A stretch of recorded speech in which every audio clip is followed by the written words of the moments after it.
I am the Tofu Golem. Please enjoy the video. You begin by confirming connectivity and updates. This avoids playback hiccups.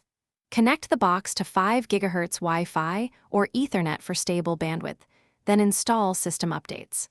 Once done, open Play Store and install a media player like VLC or Kodi.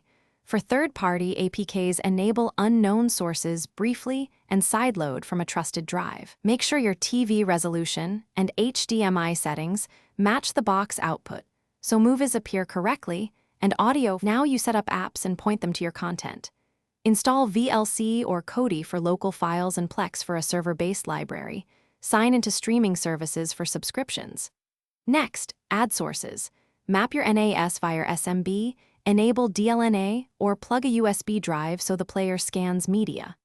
Once added, configure subtitle paths, select the correct audio track, and turn on hardware acceleration to reduce stutter. These steps let you browse fast and preserve video quality during playback.